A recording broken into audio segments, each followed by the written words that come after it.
I gotta tell you, to start this one, it's already on the back foot. Popular anime being a hit or miss subject matter for me is an understatement, and the genre that probably interests me the least are animated Dungeons & Dragons campaigns, where the world and the magic system and characters are all filled in by paint-by-numbers assets that everyone can understand and have seen 5,000 times already. I'm not saying that's the case for this show, as I write these intros before I even watch episode 1, but that's the mindset I'm saddled with and take into it. With this being a relatively new anime, I of course haven't seen it and have heard basically nothing about it. In fact, the only reason this one is one out for the video I'm doing right now is because this Frieren.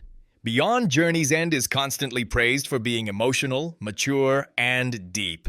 Critics and fans alike call it one of the most well-written fantasy anime in years. But there's a major issue that gets quietly ignored in those conversations. Frieren's characters are painfully bland. Not bad, not offensive, just emotionally muted to the point where engagement depends more on atmosphere than personality. And that's a dangerous thing for a character-driven story.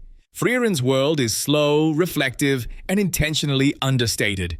That works for tone, but tone alone cannot carry characters forever. The show, I thought it was going to be this cliched, humdrum ass adventure story with bland characters, but then the title sort of actually hit me, and the idea of Beyond Journey's End seemed like an interesting one. What does a legendary hero's life look like after slaying the King of Evil? That seemed like a potentially interesting angle to look at, though I was still wary, as anime has taught me that any interesting angle can be poisoned if filtered through enough anime tropes. And while it is about the what does a hero's life look like blah blah blah angle, it's much more about a couple of characters and a litany of complex emotions that come from moving through life and looking back on that life. That's what this show is really about. Despite actually liking this show quite a bit by the end of the first 16 episodes, I gotta tell you, episode 1 did not help in that process. After watching episode 1, I was like, maybe I should do a video on a different show. I felt it looked like it was gonna have all of the trappings of exactly what I was dreading, and on top of that be centered around Frieren, who seemed like a totally impenetrable, blasé, monotone main character.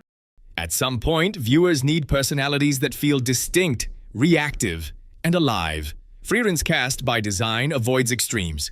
Everyone is calm, everyone is soft-spoken, everyone processes emotions internally. That uniform restraint creates a problem. The characters blur together. Frieren herself is the clearest example. Her defining trait is emotional distance. She rarely reacts strongly to events, rarely expresses urgency, and rarely challenges other characters directly. This is meant to reflect her long lifespan and delayed emotional processing. On paper, that's compelling. In practice, it often results in a protagonist who feels passive rather than profound.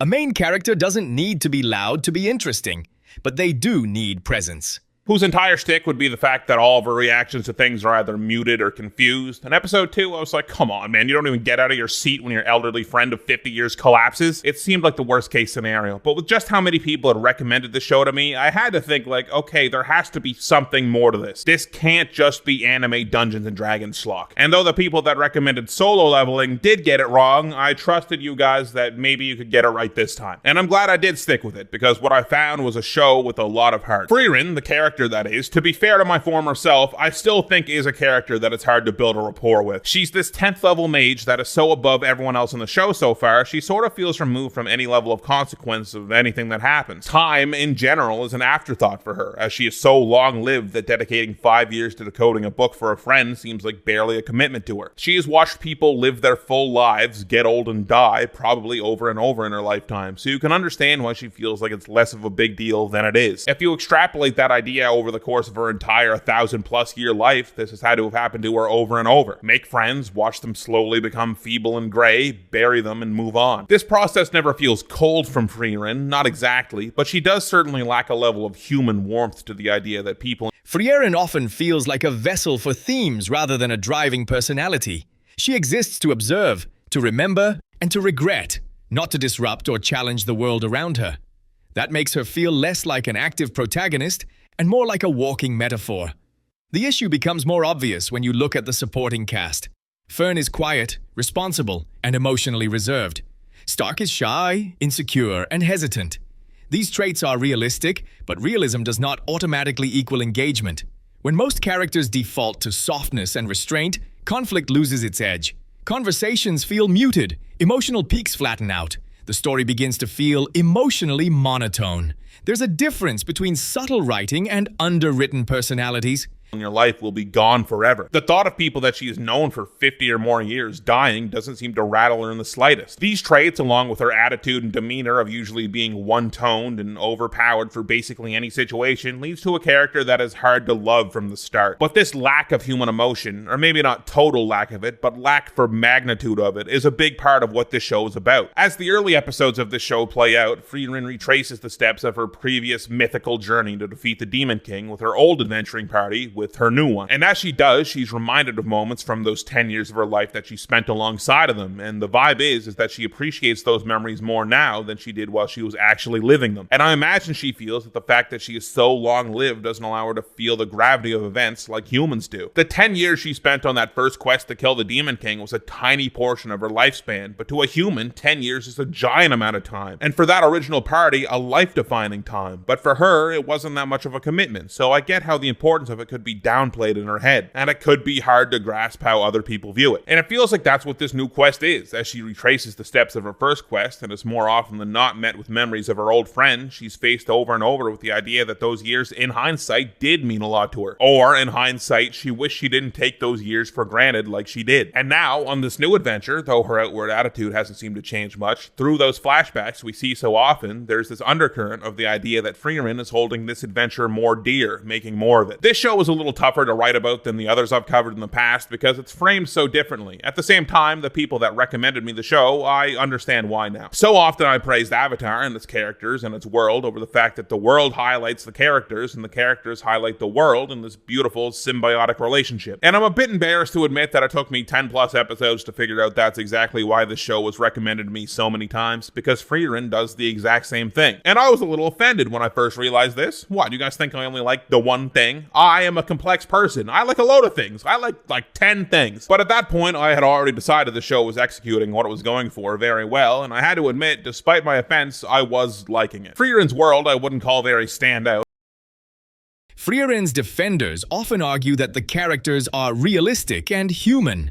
But real people are not emotionally identical. They clash. They interrupt. They misunderstand each other loudly. Frieren's characters rarely do that. Disagreements are polite. Pain is internalized. Growth is implied rather than dramatized. That restraint is consistent. But consistency isn't the same as depth. One of the biggest problems is that most character development happens off-screen or in retrospect. We're told how characters feel after the fact. We see the consequences of growth, not the process. This works for thematic storytelling, but it weakens character attachment. Viewers are asked to admire the idea of growth rather than experience it emotionally. This is why some viewers describe Frieren as boring. Not because nothing happens, but because emotional reactions are dampened at every turn. Another major factor is dialogue. Frieren's dialogue is minimalistic to a fault. Characters speak in short, reflective statements. Silence often replaces confrontation. Again, this supports atmosphere, but it also removes friction. Without friction, characters don't feel dynamic. They feel static. Dynamic characters surprise you. Frieren's cast rarely does. Even in moments of danger or loss, reactions are controlled and subdued. That restraint may be intentional, but intention doesn't negate impact. If every emotional beat is delivered at the same volume, none of them stand out. The world itself is rich, but the characters often feel like they're floating through it rather than shaping it. Towns change. Time passes. History moves forward. The characters observe these changes instead of driving them. That creates a sense of detachment, not just for Frieren, but for the audience. This is where Frieren starts to feel less like a character story and more like a mood piece. Mood pieces can be powerful, but they come with a trade-off. When atmosphere becomes the main attraction, characters risk becoming secondary. That's exactly what happens here. Fans remember scenes, music, and visuals more than specific character decisions or defining moments. Ask yourself this: if you removed the music and cinematography, how much of Frieren's cast would still feel compelling? That question makes fans uncomfortable for a reason. Even Frieren's strength as a mage doesn't add much personality. She's powerful but rarely tested. Her fights are brief and controlled. There's no desperation, no improvisation, no visible struggle. Power without struggle doesn't reveal character. It just reinforces competence. Competence alone isn't interesting. Great characters are shaped by failure, conflict, and difficult choices. Frieren avoids extremes in all three. She rarely fails visibly. She rarely makes wrong decisions that carry consequences. She rarely clashes in ways that force emotional confrontation. That makes her safe. And safe characters are rarely iconic. The same applies to the rest of the cast. Fern's growth is subtle to the point of near invisibility. Stark's insecurity is repetitive rather than evolving. Supporting characters appear, deliver thematic lessons, and fade away before they can leave lasting impressions. This creates the illusion of depth without the weight of it. Frieren isn't shallow, but it is restrained to the point where characters feel unfinished. Viewers are expected to fill in emotional gaps themselves. For some, that's rewarding. For others, it's exhausting. And here's the most controversial truth. Frieren relies heavily on its audience doing the emotional work for it. That's why people defend it so passionately. When you invest that much personal interpretation into a story, criticism feels like a personal attack. Saying the characters are bland doesn't just criticize the anime.